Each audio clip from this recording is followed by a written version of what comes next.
Bueno, buenas tardes, gracias por la invitación. El tema que me comentaron para charlar, discutir, es sobre hernia fragmática recidivada congénita.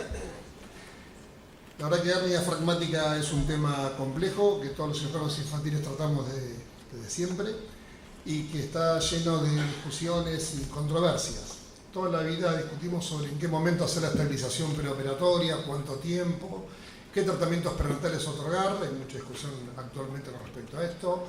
¿Qué abordaje quirúrgico? Históricamente se discutía si laparotomía versus toracotomía, actualmente se discute si laparoscopía o toracoscopía versus cirugía convencional. Distintos índices pronósticos que han ido cambiando y que cada vez hay nuevos índices y que dejan atrás a otros. Hay pocos servicios que utilicen todo el mismo índice, el mismo abordaje, el mismo tratamiento para hernia fragmática.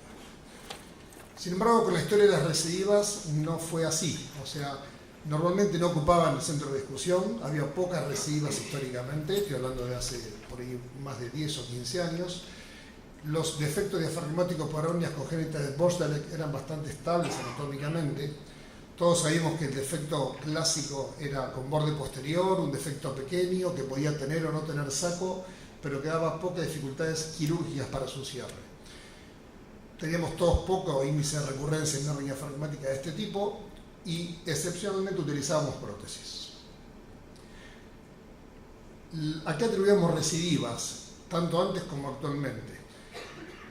Para decirlo de alguna manera, antiguamente teníamos recidivas porque por ahí no se visualizaba correctamente el flap posterior.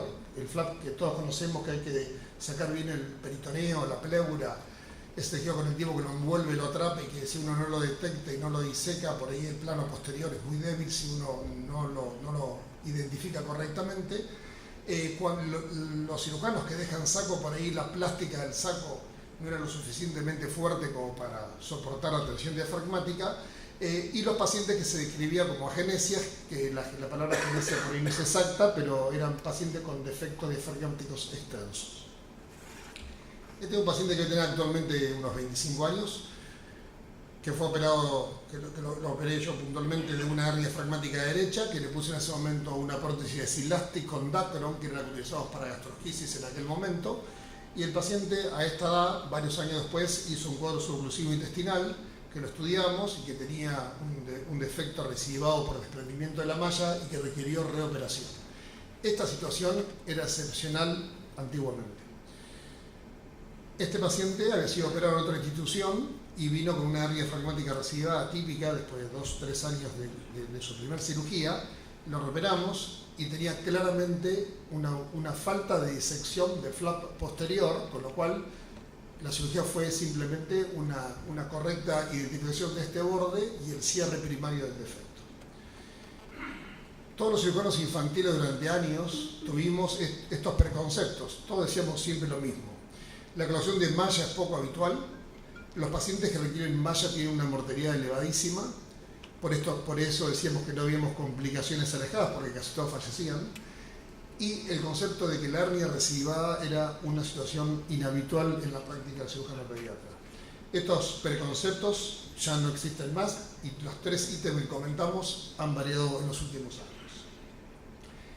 Empezaron a salir publicaciones desde el año 90 y pico, hasta puntualmente el 98, sobre el aumento de incidencia de la recurrencia de hernia fragmática.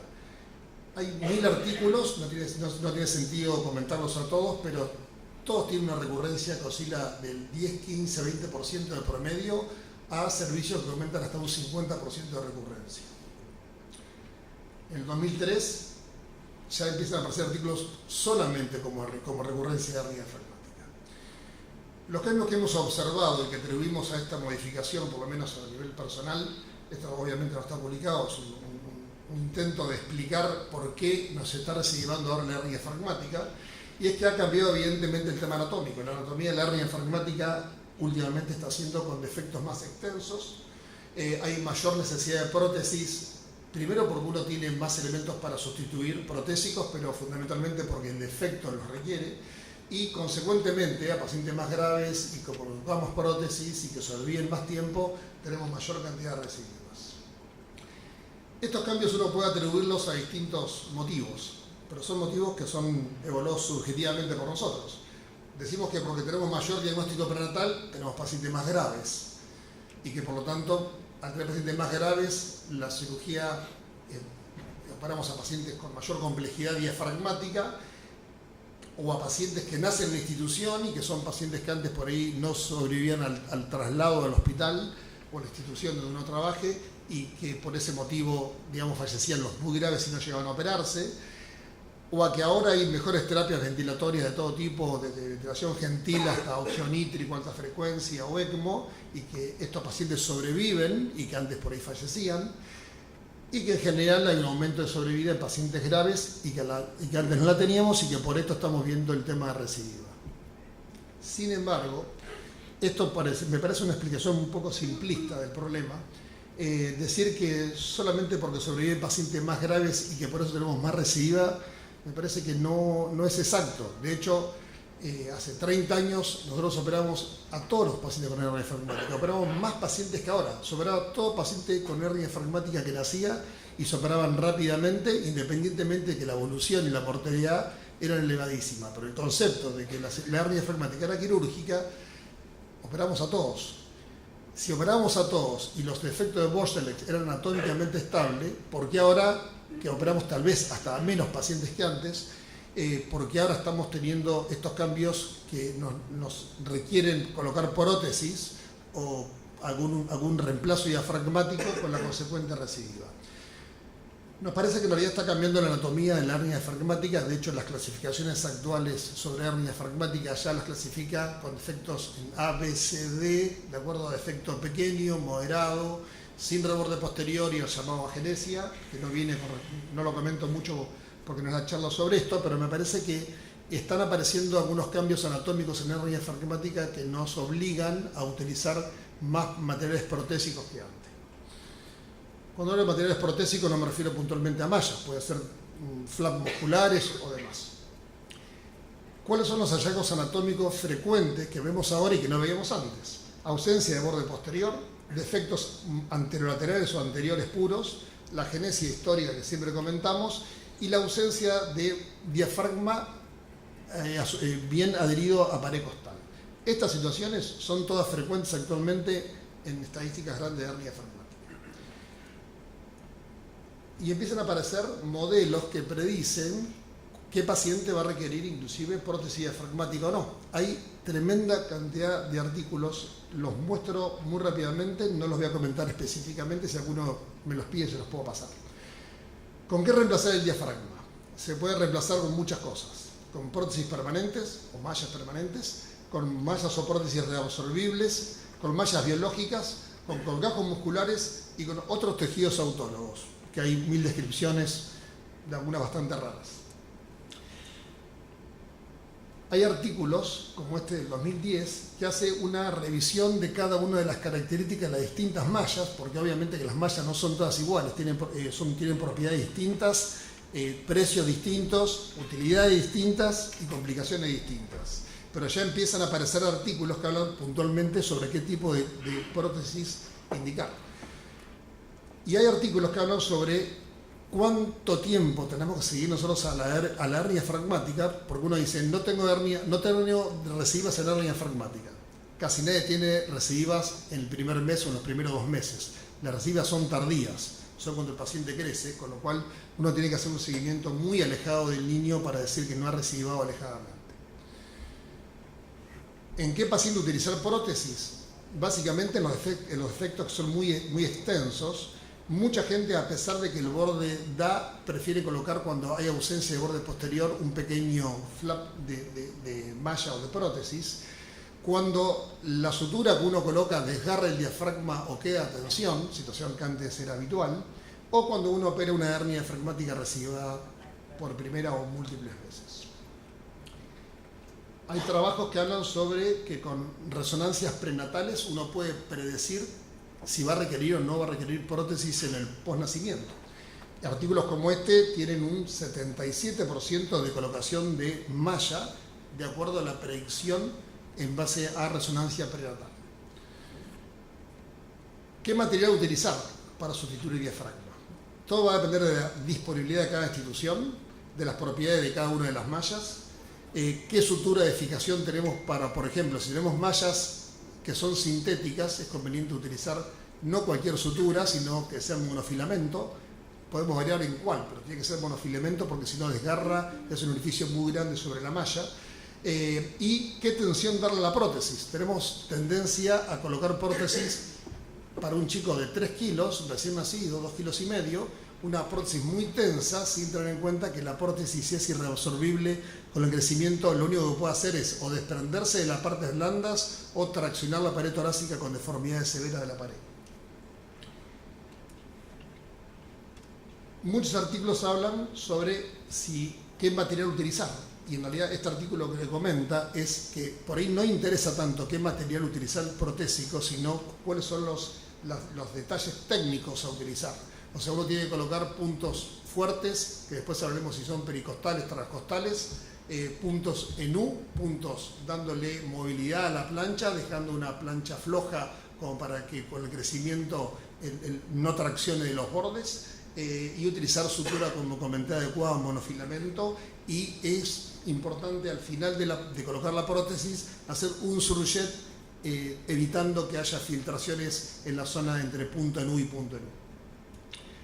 Las prótesis de mallas hay 1000, creo que nosotros hemos utilizado, por lo menos yo a nivel personal he utilizado todas las que están acá porque históricamente utilizamos la prótesis que teníamos en el quirófano y no la que pedíamos. O sea, preguntamos qué prótesis había y la colocábamos.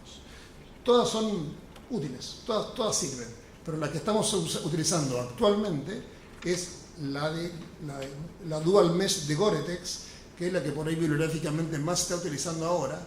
Tenemos una experiencia corta porque la empezamos a utilizar hace pocos meses, ya tenemos varios pacientes, pero no tenemos seguimiento como para decir que andan bien o andan mal. Andan bien porque hace poco la estamos utilizando. Si bien no quiero dar nombres comerciales específicos, me parece útil transmitirlo para que todo el mundo conozca. Esta prótesis viene esta es grande, pero es grande de extensión. Se puede cortar, se puede fraccionar, se puede utilizar en más de un paciente. Esta puntualmente tiene 1 milímetro de espesor. Tiene una cara lisa que va hacia las vísceras y una cara rugosa que va hacia el tórax. La cara lisa es importante que vaya para el abdomen porque con esto se disminuye la cantidad de frecuentes publicaciones que hay con respecto a oclusiones posoperatorias sobre la malla. También esta malla viene de 2 milímetros, pero la dejamos solamente para pacientes más grandes con hernias recidivadas. Si tenemos un poco más de experiencia, insisto, con Dual Mesh hemos operado, no tengo el número exacto, pero hemos operado 6-7 pacientes últimamente, este año. Hasta este año lo que utilizábamos era puntualmente Surgisis como prótesis. Surgisis lo usamos desde el año 2011, si no mal recuerdo. Hicimos una serie de pacientes que ahora comento cómo nos fue con el Surgisis. Hasta ese momento utilizábamos lo que había.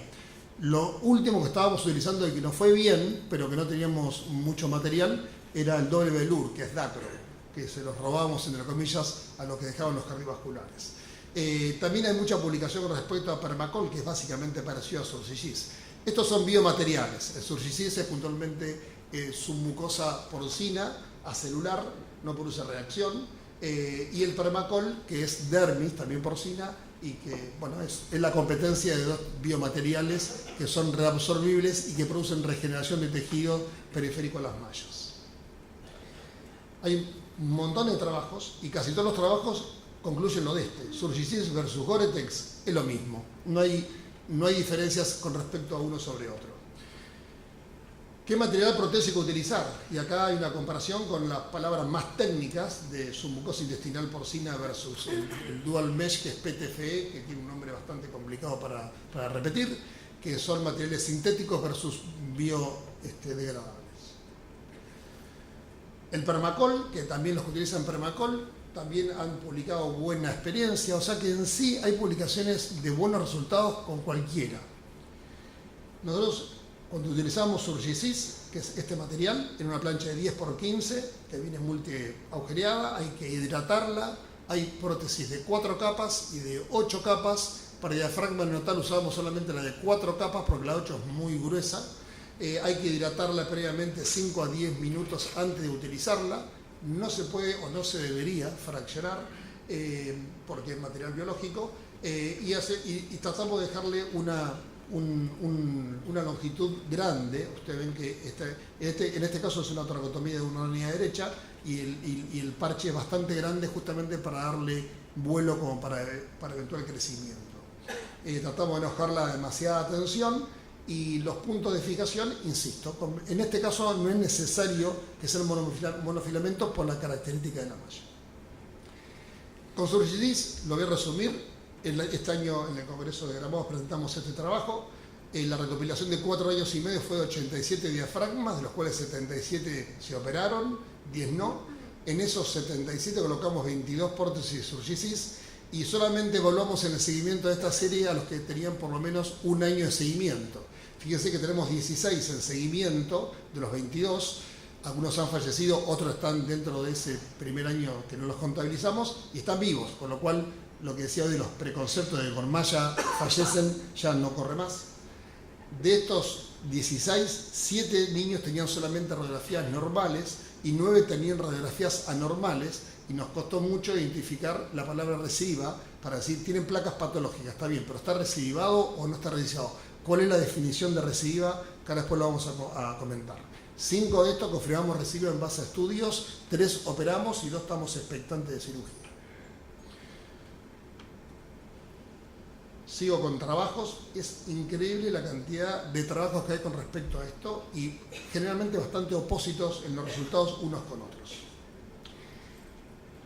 Dejamos dejamos las plásticas músculo-aponeuróticas, que están muy descritas para primera instancia de los músculos anchos abdominales. Yo la verdad que solamente tengo experiencia en dorsal ancho y lo he utilizado en pacientes que han tenido múltiples recidivas. Es una cirugía no compleja, no la hacemos como está descrita originalmente en la técnica, que es con anastomosis también del frénico al músculo tóraco-dorsal del dorsal ancho, pero nos fue bien como prótesis. La dejamos solamente no para primera instancia, sino para recidiva. Parecería que el futuro de esto, no sé para cuándo, pero será la ingeniería tisular, creando diafragma como diafragma propiamente muscular, pero la verdad es que no hay un material óptimo que sea superior a otro. Fíjense que son todos trabajos comparativos con respecto a, en este caso, músculos anchos versus prótesis. Este es el trabajo original del dorsal ancho, que es una técnica sencilla. Esto está en posición de toracotomía, esto sería toracotomía baja, esto es inferior del paciente, superior, dorsal ancho, el pedículo viene obviamente superior subescapular, acá hay una disección y una sección del pedículo principal sin ningún tipo de sección del pedículo distal. Por ahí no sirve esta técnica mucho en chicos muy chiquitos, porque no tiene mucho dorsal, pero en pacientes recidivados, como en este caso que es la tercera recidiva, la utilizamos. ¿Por qué la utilizamos en este paciente? Porque tenía muchos abordajes abdominales. Entonces, el flap lo hacemos de esta manera, bien largo, con una irrigación inferior. Hacemos una pequeña resección costal a nivel de la 10ª costilla. Introducimos, para que no comprometa el pedículo en el cierre de la toracotomía, acá está la inserción del flap, que simplemente lo volcamos hacia el tórax, no sé si se entiende la foto, y está adherido a todos los bordes. Obviamente, como siempre, el borde central pericárdico es el más complicado. Acá ven la placa del postoperatorio, donde se ve una buena placa de tórax, con una sección de la costilla que después se regenera. Este paciente anduvo muy bien, pero después requirió una 4ª cirugía por recidiva. ¿Por qué recidiva? Entonces podemos decir que puede recidivar por inadecuado tratamiento del defecto, si uno no busca bien los bordes diafragmáticos vitales, si no los despeleuriza para que queden vitales y cruentos, para que hagan mejor adherencia entre borde y borde. Hay actualmente mucha discusión con respecto a videocirugía, lo voy a comentar muy brevemente. El tema de desprendimiento con el crecimiento. Es razonable que cualquier cosa que pongamos en diafragma, cuando un chico de 3 kilos pasa a 15, posiblemente se desprenda si es que no tracciona la pared costal. Pero es razonable que si colocamos una prótesis por crecimiento tenga un desprendimiento con recidiva de la hernia. Puntos pericostales. Son otro de los comentarios que lo pongo simplemente porque los cirujanos infantiles estamos plasmados de subjetividades. Cuando uno opera a estos pacientes siempre decimos ponemos los puntos pericostales. ¿Qué significa pericostal? Lo tomamos con el punto una costilla, la atravesamos, la involucramos totalmente, tomamos transparitaria, nos damos afuera, tomamos partes blandas que nos parecen que nos dan fortaleza. Es muy difícil definir la palabra pericostal como para decir dónde anclo la malla o el colgajo cuando no tengo borde muscular diafragmático adecuado. Dentro de los factores de riesgo para hernia diafragmática recidivada, el único trabajo que tiene un dato objetivo y documentado estadísticamente es un trabajo japonés que dice que solamente se ha documentado fehacientemente riesgo elevado de hernia diafragmática cuando hay herniación del hígado en hernias derechas dentro del tórax.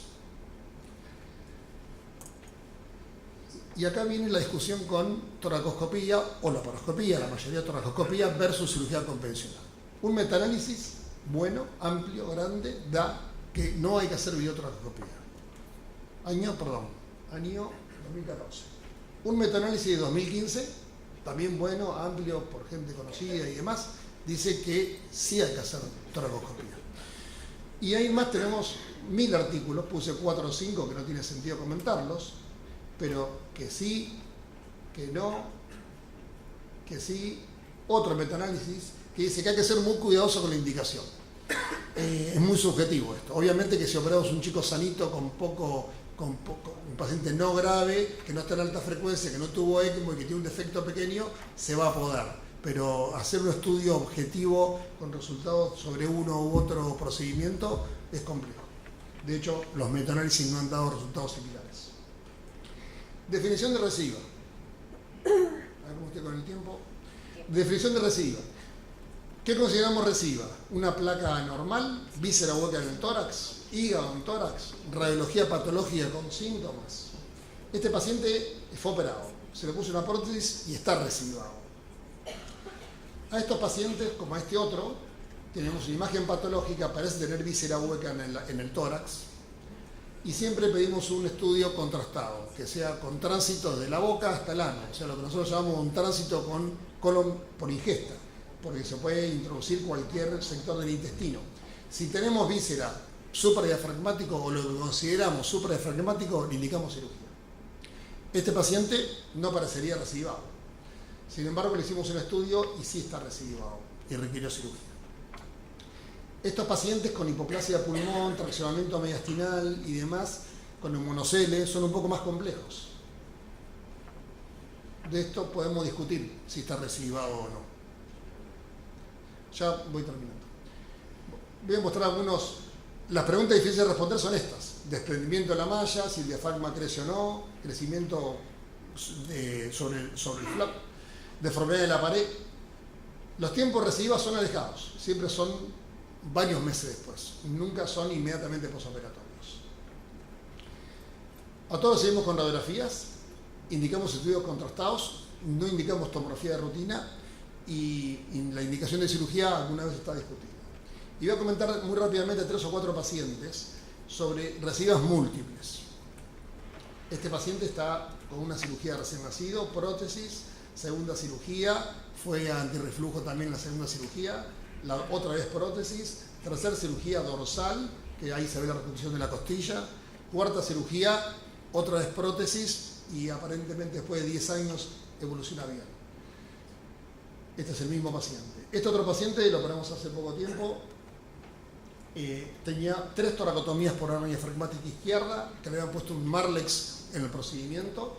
Acá está el defecto extenso y tuvimos que anclarlo, hacer un flap muscular en la pared anterior y pusimos los puntos de la plancha al diafragma y los puntos anteriores al flap que hicimos muscular.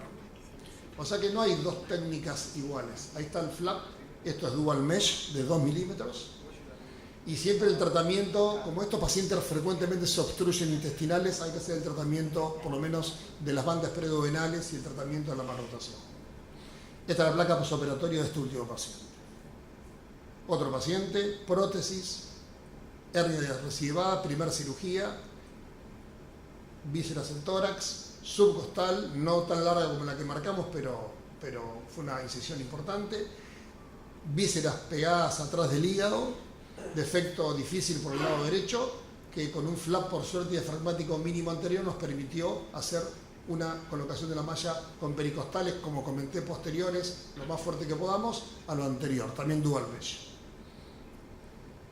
Estos pacientes son últimos. En los últimos 2 meses reoperamos 4 recibas diafragmáticas. Seguimiento alejado. Son pacientes complejos, hay que evaluarlos multidisciplinarios y hay que estar siempre expectantes de una eventual recidiva. Todos los artículos hablan de que el seguimiento tiene que ser multidisciplinario y la recurrencia es una situación habitual en estos chicos. Hay muchas controversias con respecto a todo. La hernia diafragmática es una de las patologías que menos se ha unificado en la cirugía pediátrica con respecto tanto a lo clínico como a lo quirúrgico. Las complicaciones de reflujo, recurrencia, esplenectomía y demás en recidivas es frecuente. No voy a hacer más que comentarios finales. La colocación de prótesis actualmente es un procedimiento habitual. La recurrencia de estos pacientes es frecuente. Los niños con hernia diafragmática graves han mejorado su sobrevida. No disponemos de evidencia científica sobre cuál es el mejor sustituto del diafragma. Debemos conocer distintas alternativas de tratamiento quirúrgico, porque si yo comento cómo operamos a cada uno de los pacientes que estuvieron más de una reciba, todas las cirugías fueron distintas, de acuerdo a cada uno. Y son pacientes muy complejos que requieren de un seguimiento multidisciplinario en largo plazo. Muchas gracias.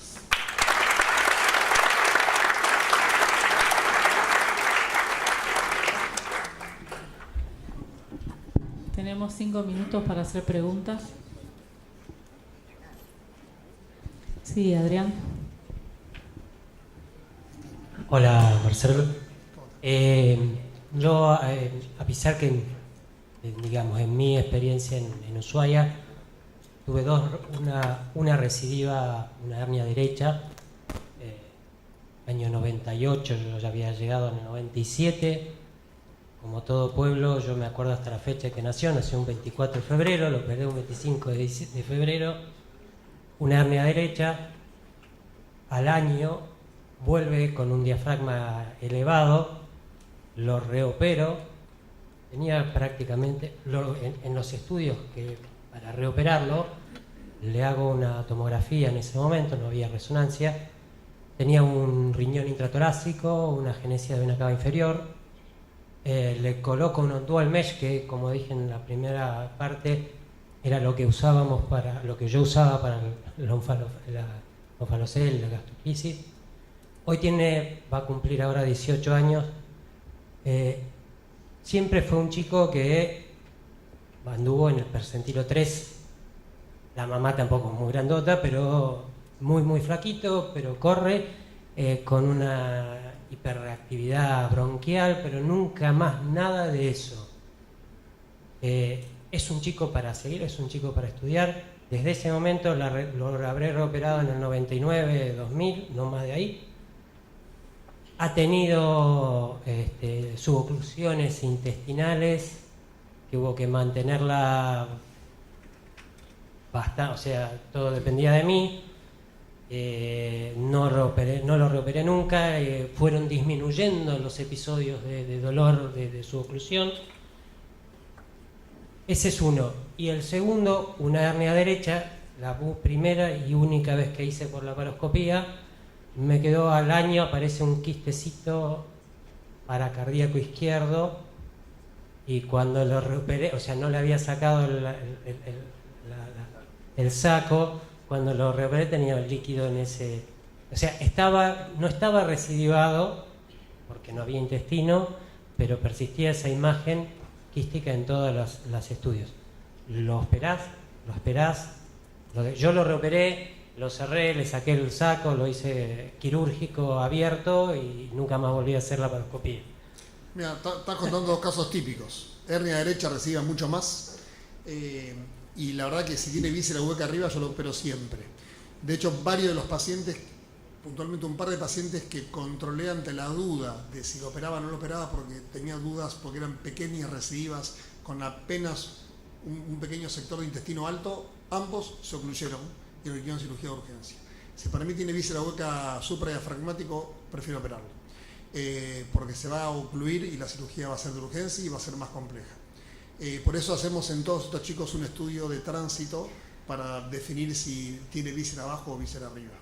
y los que te pasaron a vos fueron dos derechos, que la bibliografía claramente lo da como un índice como un factor pronóstico de muy probable recidiva herniaria. Las hernias derechas me refiero, y las que tienen hígado en tórax, que son los dos que estás comentando vos puntualmente. ¿El sacó? No. La prótesis que le puse es año 99. Tiene 15 años. El diafragma no se mueve, yo le he hecho radioscopía, nada, pero no ha tenido neumonía, tiene broncoespasmo, pero nada más. Es un chico que hace deporte, creo que hace 6 meses salió campeón fueguino de tenis. No vi, o no me acuerdo de haber visto recidivas en chico grande. Casi todas fueron en el periodo de 2-3 años de vida. Y reciba alejada. El único alejado fue el que comenté primero, que era de estar grande, que tenía como 7-8 años cuando debutó con el cuadro oclusivo intestinal, que por eso detectamos el hernia diafragmática residuada. Pero no he visto pacientes, a ver, como todo en medicina, pero no he visto recidivas en chico grande, como el que estás comentando vos. Pero sí hay que hacer un seguimiento estricto los primeros años.